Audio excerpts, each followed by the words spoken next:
अरे वाह, बहू का फोन है। उठा ले बेटा, उससे बात करेगा तो अच्छा लगेगा। चल मुझे जाने दे। हेलो ऋषि जी। ऋषि जी आप सुन रहे हो ना? हाँ स्वाति, सुन रहा हूँ, बोलो। ऋषि जी ये क्या है? शर्माने का हक तो सिर्फ दुल्हन को होता है ना, और आप दूल्हा होके शर्मा रहे हो। मैं स्वाति, मैं बाद में बात करता हूँ। ऋषि जी बात कीजिए ना। मैंने ना स्पेशली आपके लिए कमल ककड़ी की पकौड़ियाँ बनानी सीखी हैं, सिर्फ और सिर्फ आपके लिए। बात कर। अंदर जाओ।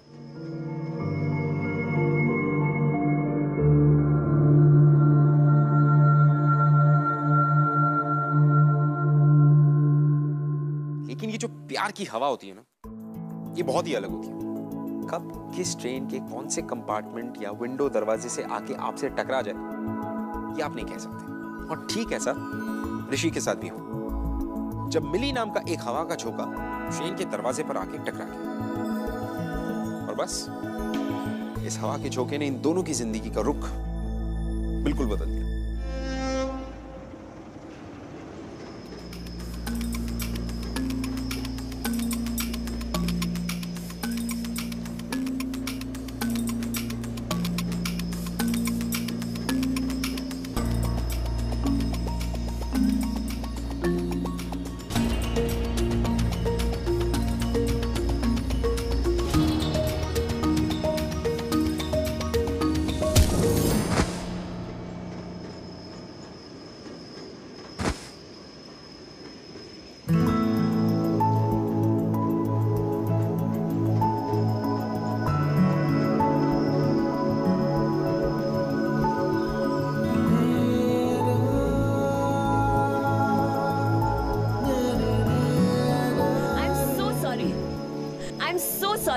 I'm sorry.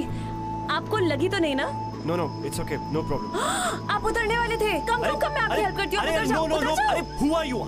Are you mad? Train कितनी फास्ट है, मैं उतरूंगा तो मैं मर जाऊंगा। अरे फास्ट नहीं है, बहुत स्लो है। मैं तो आराम से उतर जाती हूँ यहाँ से। उतर जाओ। अरे नहीं, बातों से इतनी ओवर कॉन्फिडेंट लग रही हो जैसे कोई डेली पैसेंजर हो। और तुम्हें देख के लग नहीं रहा कि तुम ट्रेन में ट्रैवल करने वालों में से हो। तुम मेरे कॉन्फिडेंस को फेक कह रहे हो। इसके पहले कभी आज तक ट्रेन में ट्रैवल किया है? किया है। और लास्ट टाइम जब ट्रेन में ट्रैवल किया था ना, ट्रेन का एक्सीडेंट हो गया था। कॉन्फिडेंस। चलो। What? Nice meeting you. Bye.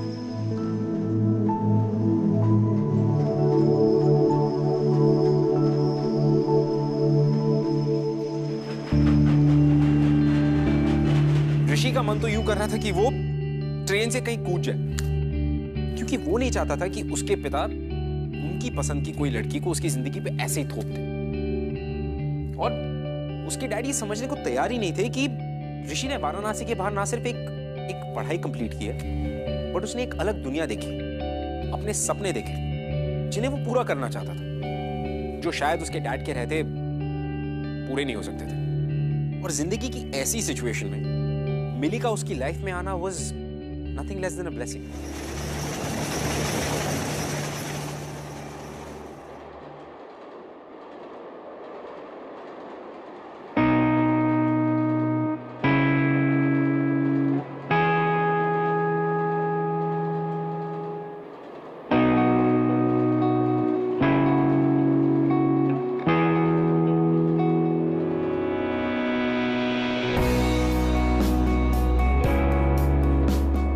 बेटा जीजी, तुम लेट जाओ, लगता है तुम बहुत थक गई हो। नहीं, हम यहाँ बैठे ही ठीक हैं। लेटने के लिए ऊपर की सीट पर जाना होगा। दरअसल हमारे जोड़ों में बहुत दर्द है। ऊपर जाने की क्या जरूरत है? हम यहीं कुछ एडजस्ट कर लेते हैं, आप नीचे लेट जाओ। नहीं, कोई जरूरत नहीं है मेहमानों को परेशान करने की। अगर आप ऊपर नहीं जा सकती तो चुपचाप यहाँ बैठे रहिए। आंटी, आंटी आप एक काम करिए, आप मेरी सीट पे आ जाइए। मुझे कोई प्रॉब्लम नहीं ऊपर जाने में। आइए। हमें किसी अजनबी से कोई मदद नहीं चाहिए। ओह, हेलो अंकल, मेरा नाम मिली है। नमस्ते नमस्ते नमस्ते नमस्ते। अब हम अजनबी नहीं है आंटी, आ जाइए। चुपचाप यहीं बैठे रहिए। अरे आप ऐसे कैसे कह सकते हैं आंटी को? उनकी मर्जी, वो जहाँ चाहे वहाँ बैठ सकती हैं। आप जबरदस्ती कैसे कर सकते हैं उनके साथ? तुम शांत हो जाओ बेटा, अब हम यहाँ अपनी मर्जी से ही बैठे हैं। आंटी यू नो व्हाट, ये आपका जो नजाकत भरा रूप है ना, सीधा साधा अंकल की हर बात मानने वाला, इसी की वजह से वो आपका फायदा उठाते हैं। आप मुझे एक बात बताइए, करवा चौथ वाले दिन अगर अंकल आपको बोलेंगे आज मून नहीं है, आज सन मून है, तो आप सन को देख के करवा चौथ का फास्ट तोड़ देंगी? नहीं ना? नहीं। सेल्फ रिस्पेक्ट की भी तो कोई बात होती है ना aunty. This is not fair, ये बहुत गलत है। अगर आपको यहाँ पे आके बैठना है आप बैठ सकती है, आप अंकल को क्यों पूछ रही है? आइए आइए।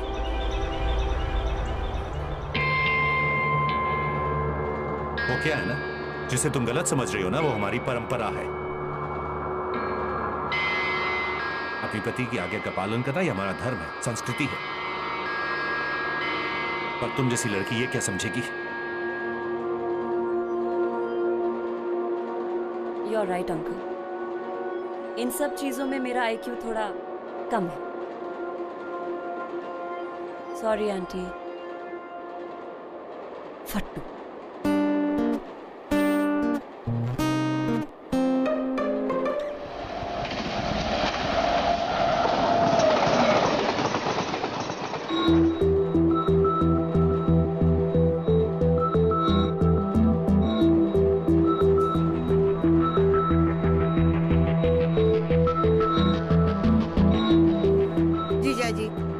कह रहे हैं वेडिंग में जा रहे हैं। तो ऋषि की वेडिंग पे तो जा रहे हैं हम। हमें तो लग रहा है हम वॉर पे जा रहे हैं। अभी भी अगर नाच गाना नहीं हुआ या ढोलक शोलक नहीं बजे ना, तो हम अपने मुंह पर पट्टी चिपका के बैठ जाएंगे। शीला, ज्योति, बेटा उठ जा। शीला आंटी को बैठने दे, यहाँ बैठो। ज्योति तुम ढोलक लेकर आओ, यहाँ आ जाओ। कुछ नाच गाना होना चाहिए, शादी ब्याह में जा रहे, मुंह लटका के बैठा हुआ है। आंटी, आंटी मेरे पास एक आइडिया है। मेरे पास ना स्पीकर्स भी हैं और मेरे फोन पे माइंड ब्लोइंग म्यूजिक है। मैं अपने स्पीकर्स लगाऊंगी, पर एक चीज करनी पड़ेगी आप सबको। आप सबको डांस करना पड़ेगा, ओके? ये हाँ। चलो लेट्स बिगिन।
Oops, ouch.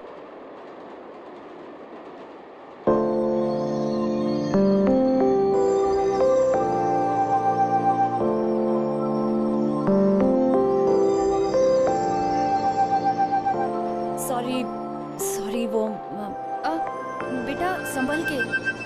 हाँ सॉरी वो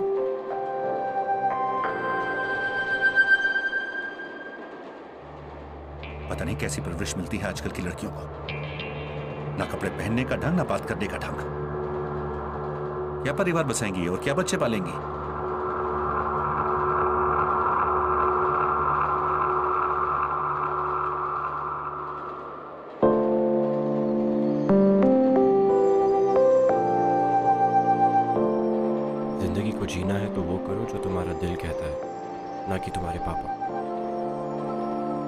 और once do something for yourself. मैं बाहर तुम्हारा वेट कर रही हूँ।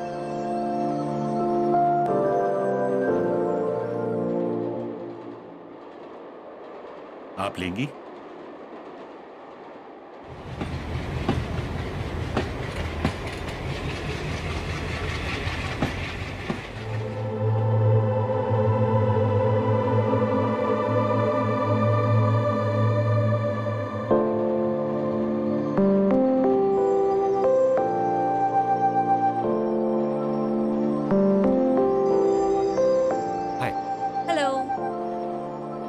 एक्चुअली थैंक्स कहने की कोई ज़रूरत नहीं है। कोई भी अगर अच्छा इंसान होता तो उस समय वही करता जो मैंने किया।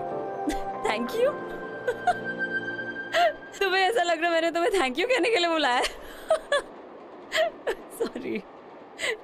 वैसे क्या देखा तुमने? एक्चुअली हम दोनों इतने पास थे ना एक दूसरे के, कुछ देखने का मौका ही नहीं मिला। Bad luck. Bad luck? You are such a cheapster. तुम्हारे साथ डांस किया, तुम्हारी गोद में गिरी, उसका तुम ये मतलब निकाल रहे हो, राइट? Anyway thank you. वो आज तुमने मेरी मॉम को जो सपोर्ट करा मेरे डैड के सामने। वैसे ये तुम्हारा काम था, you know that, right? I know. तुमने अपनी शक्ल देखी है? ऐसा लगता है प्रेशर कुकर है जिसके अंदर बहुत कुछ पक रहा है लेकिन सीटी नहीं बज रही। अपने आप को चेक करा लो, नहीं तो ब्लास्ट हो जाओगे एक दिन। तो क्या करूं यार, मेरी जिंदगी तुम्हारी जैसे बिंदास नहीं है ना। ऐसे पेरेंट्स जो मिलके जो समझने के लिए तैयार ही नहीं है। शादी, सांस, सब उनकी मर्जी से लेना पड़ रहा है। मेरा ना दम घुट रहा है। एग्जैक्टली यही चीज जाके कह दो अपने मम्मी पापा को। अभी देखो कैसे सब कुछ बोल रहे हो मेरे सामने। तुम्हें उनको जाके बताना पड़ेगा कि तुम क्या चाहते हो, ये तुम्हारी ड्यूटी है। मुझे देखो 2 महीने की छुट्टियां लेके जा रही हूँ मैं पठानकोट, विशाल के साथ छुट्टियां मनाने। एंड लुक एट यू, तुम हो ही फट्टू। और अगर फट्टू नहीं हो ना तो जाके कह दो अंकल को कि तुम ये शादी नहीं करना चाहते। सिंपल। लिसन, मैं फट्टू नहीं हूँ। मैं अपने डैड की रिस्पेक्ट करता हूँ, उनकी इज्जत करता हूँ। उन्होंने बहुत पैसा खर्च किया मुझ पर, मुझे बहुत पढ़ाया है। छोड़ो, तुम नहीं समझोगी। तुम्हारी लाइफ मेरे जैसी नहीं है ना। तुम्हें ऐसे पेरेंट्स जो दिए जिनके पास तुम्हारे लिए टाइम ही नहीं है। एकदम खुली आजादी, खुले पैसे, सब कुछ देके तुम्हें छोड़ दिया। तुम्हारी गलती नहीं है। ठीक कह रहे हो तुम। मेरे पेरेंट्स के पास मेरे लिए कोई टाइम नहीं है, क्योंकि मेरे पेरेंट्स तो इस दुनिया में है ही नहीं।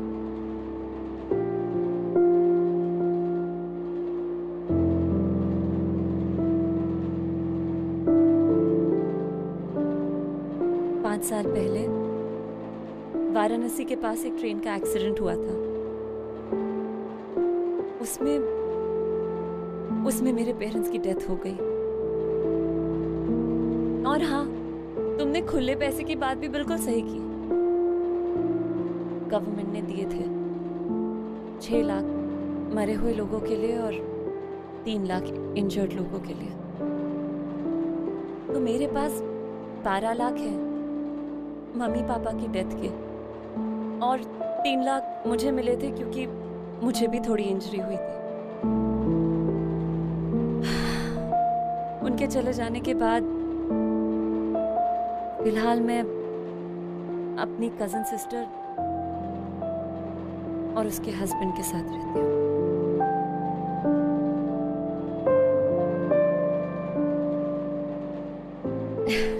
Never mind. Listen, अब जो मैंने तुम्हें बता दिया कि मैं रिच हूँ, मेरे पीछे मत पड़ जाना, ओके? See you.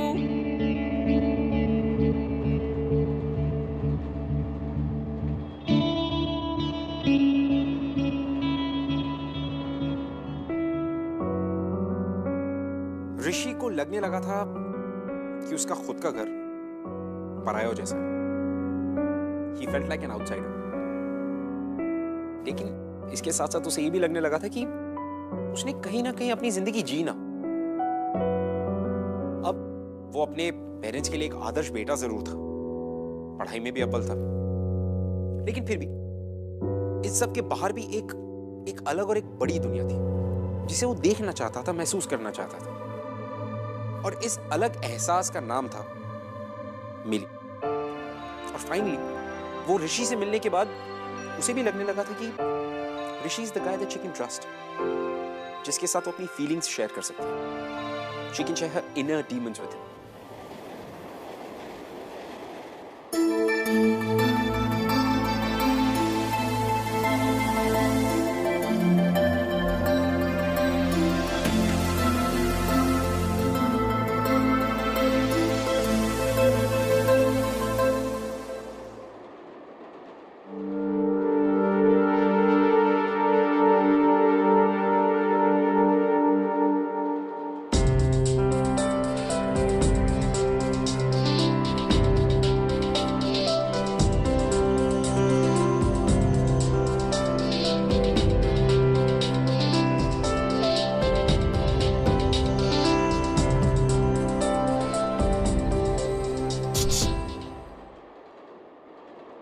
हाँ, phone.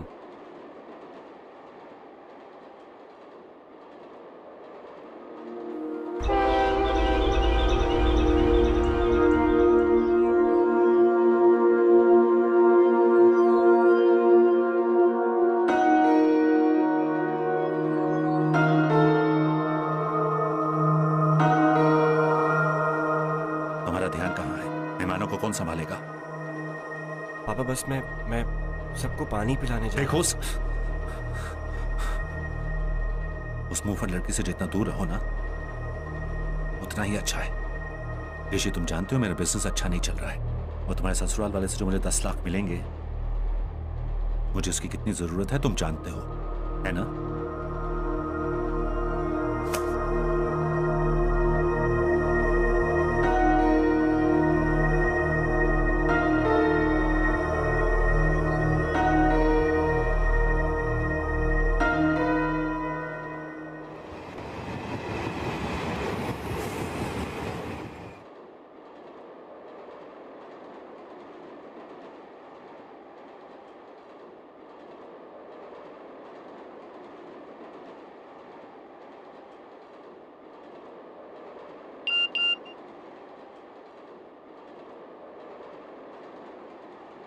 I am really sorry, मुझे तुम्हारे पेरेंट्स के बारे में नहीं पता था। But hey, you such a happy soul यार। तुम्हें मेरा सेल नंबर कैसे मिला? वो तुम्हारा फोन गिरा था ना, मैंने तभी चुरा लिया।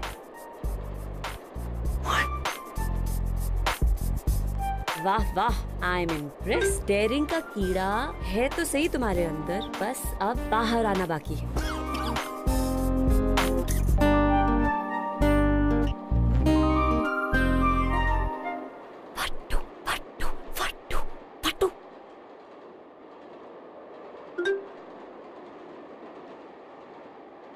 फट्टू, कभी तो जिंदगी में बहादुर बनोगे। यू नो, मेरे बॉयफ्रेंड विशाल में यही एक खूबी है, उसको किसी की पड़ी नहीं है। एक दिन तो मुझे अपने रूम तक लेके चला गया था। तुम अपने बॉयफ्रेंड के साथ उसके रूम में अकेले गई थी? चीपो, डोंट गेट आइडियाज। ख्यालों में मैं उसके घर गई थी। हाँ, इसमें क्या है? ऐसे तो ख्यालों में मैंने बड़े बड़े कार्ड कर रखे हैं। वैसे तुम लोग मिले कैसे? अभी हम मिले ही कहाँ हैं, इसीलिए तो उससे मिलने जा रही हूँ। तुम आज तक उससे मिली नहीं, पहली बार मिलने जा रही हो? You are mad. 12 बजे मिल सकते हो, जब सब सो जाएंगे।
ये है मेरा सच ऋषि। इसीलिए मैं आज तक किसी लड़के के कमरे में नहीं गई, और शायद कहीं ना कहीं मैं भी एक फट्टू हूँ। ट्रेन एक्सीडेंट की इंजरी पे ये दाग मुझे मिला था। ये दाग शायद जिंदगी भर मेरे साथ रहेगा। ऋषि, ये जो दाग है ना, ये मेरी बॉडी पर नहीं, मेरी आत्मा पर लगा है।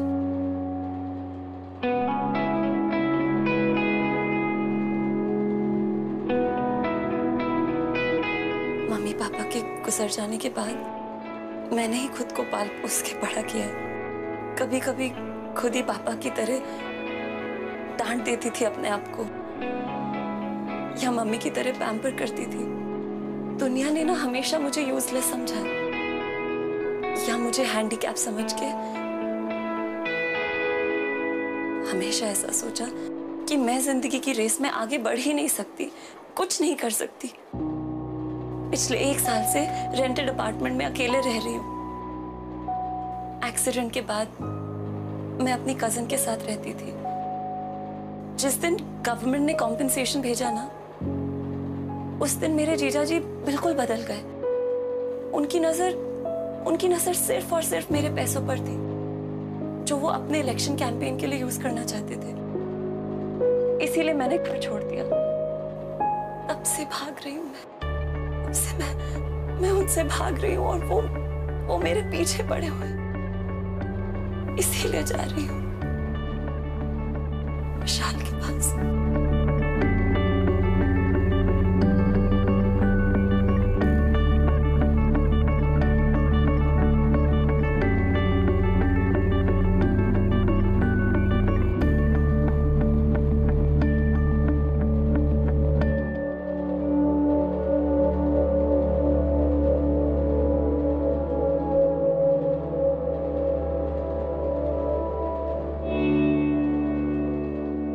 एक बात पूछूं? पूछो। जिस दाग को तुम पूरी दुनिया से छुपाते आ रही हो, आज वही दाग एक अजनबी, मुझे कैसे दिखा दिया? पता नहीं, शायद कुछ सवालों के जवाब नहीं होते। एनीवे, मुझे जवाब मिल गया। एक बात बताऊं? वैसे तुम इस दाग के साथ और भी और दिखती हो।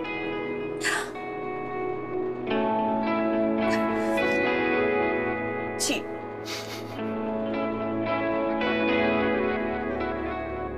अब और क्या कहूं तुम्हें? एक तरफ तुम इतनी मैच्योर्ड हो, इतनी सेंसिबल हो, लेकिन उसके बावजूद भी तुम अपने बॉयफ्रेंड विशाल, मतलब एक अजनबी से मिलने जा रही हो, उसके साथ रहने जा रही हो, जो तुम्हारा सिर्फ एक ऑनलाइन फ्रेंड है। तुम उसको जानती तक नहीं हो। व्हाई? तो मैं क्या करूं? पता है क्या, सबसे पहले तो अपना ये रोना बंद।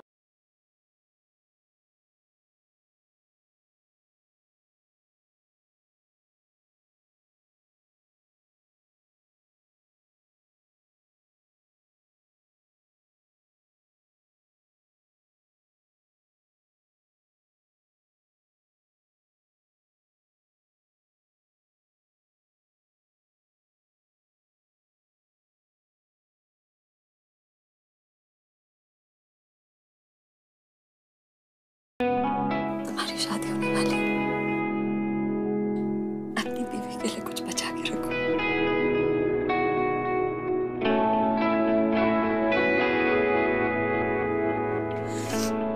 आंसू पोंछ लेती हूँ।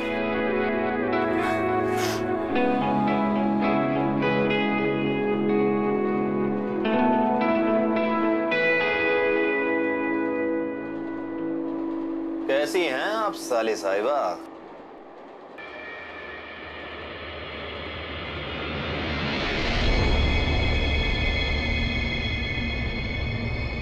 मेरे पीछे क्यों पड़े हुए? अब हमें इस तरह तुम्हारे पीछे भागना कोई अच्छा थोड़े ना लगता। क्या करूं? तुम हो सोने का चिड़िया। अगर हम आजाद कर देंगे कोई दूसरा बहेलिया तुम्हें अपने पिंजड़े में कैद कर ले। प्लीज प्लीज ऐसी बातें करना बंद कीजिए। कम से कम दीदी के बारे में सोचिए। अरे कमाल कर रही हो, इसे हम केवल अपने लिए नहीं कर रहे हैं, अरे दीदी के लिए भी तो कर रहे हैं ना। देखो देखो, हमें इलेक्शन जीतने के लिए चाहिए पैसा, जो है तुम्हारे पास। अगला स्टेशन है पठानकोट, वहां से हम सीधे वाराणसी जाएंगे। तो अपने अकाउंट से निकाल कर पैसे दे दो बस। उसके बाद जहां जी करे जाओ। फिर जीजा भी खुश, साली भी खुश। ये क्या हो रहा है? ओ हीरो, तू जहां खड़ा है ना वहीं खड़ा रहे, चुपचाप। तूने जरा सा भी हिलने की कोशिश की ना, तुझे चलती ट्रेन से उठाकर बाहर फेंक देंगे, समझ में आया? हाँ तो क्या कह रहे थे? जिनके आगे जी, जिनके पीछे जी, जिनके आगे पीछे जी जी, ये हमारी साली है, हम इनके जीजा जी।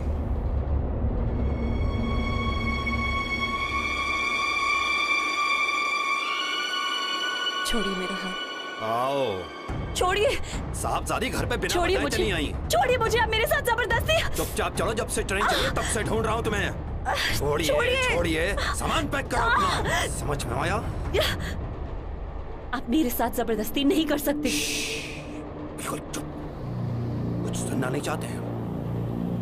क्या किया है सरप्री लड़की ने? अब क्या बताएं भाई साहब, आजकल का लड़के अपने हिसाब से ही सारा काम करते हैं।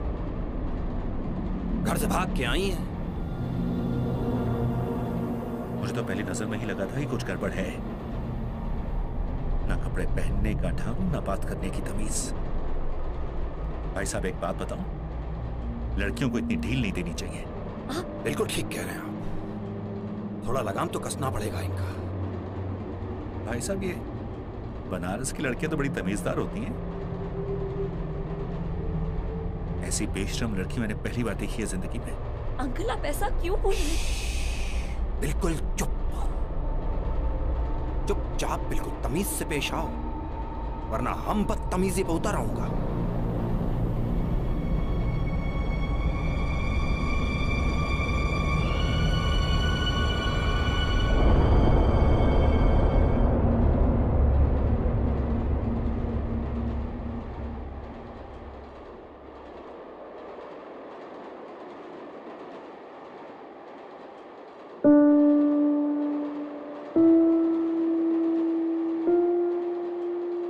बजंग, अपना सामान उठाकर लाओ।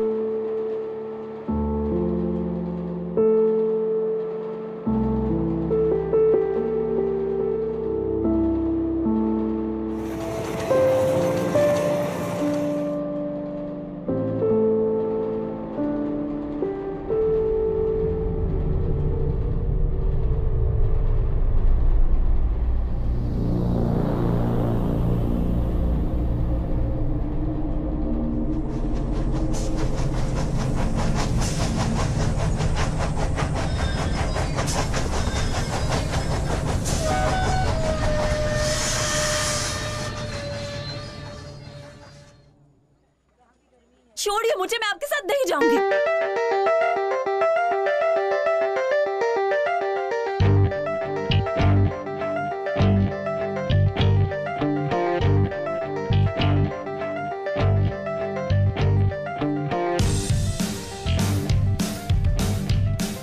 छोड़िए मुझे, चुपचाप चलो। आप ऐसे जबरदस्ती नहीं कर सकते हम मेरे ऐसा साथ। नहीं करेंगे। Please somebody help। विशाल, मिली? विशाल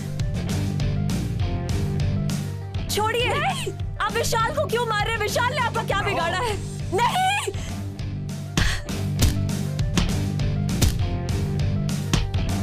छोड़िए मुझे, मुझे विशाल के पास जाना है। somebody help, please somebody।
वो तुम्हारे ससुराल वाले से जो मुझे 10 लाख मिलेंगे, मुझे उसकी कितनी जरूरत है तुम जानते हो।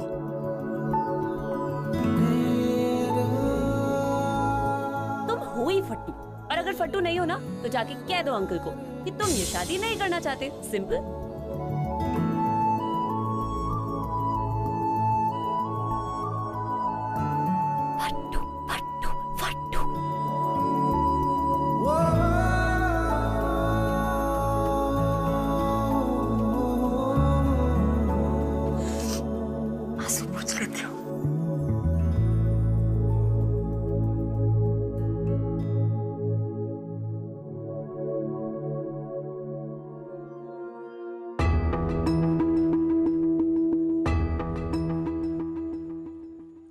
हाँ।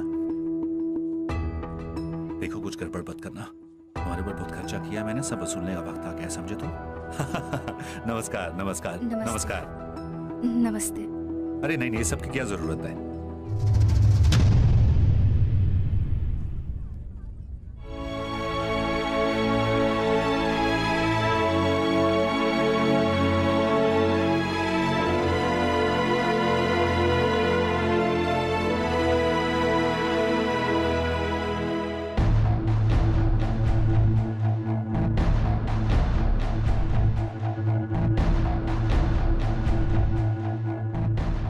सॉरी, आई थिंक मैं जो बोलने वाली हूँ वो आप लोगों को बहुत गलत लगेगा। अगर एक दूल्हे को शादी के मंडप से उसकी गर्लफ्रेंड भगा के ले जाए तो वो तो गलत ही होगा ना। अंकल ये आपकी बेटी को कभी खुश नहीं रख पाएगा। You will never be happy with him. In fact शादी के बाद तो ये खुद भी खुश नहीं होगा। Because the truth is,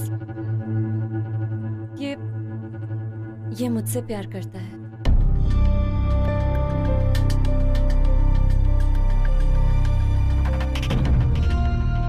Sorry। चलिए देखिए बिल्कुल सर, प्लीज। अंकल देखिए,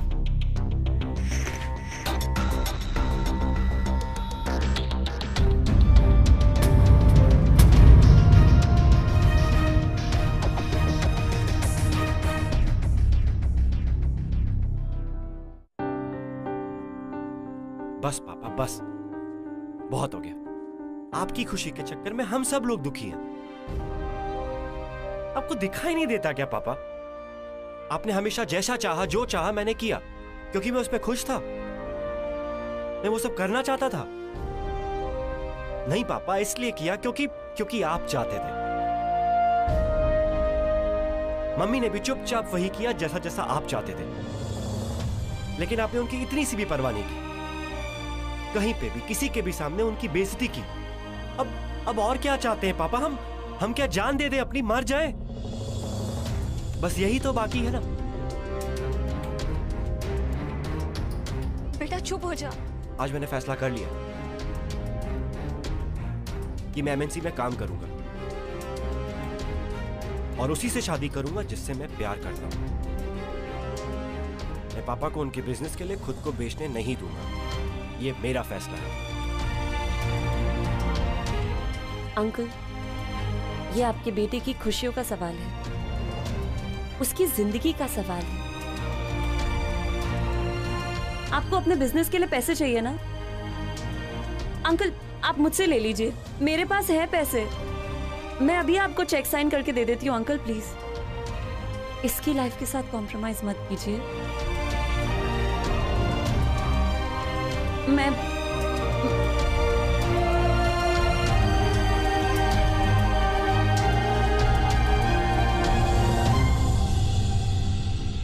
बेटा आज नहीं तो कल ये तो होना ही था, और तेरे पापा वो भी मान जाएंगे।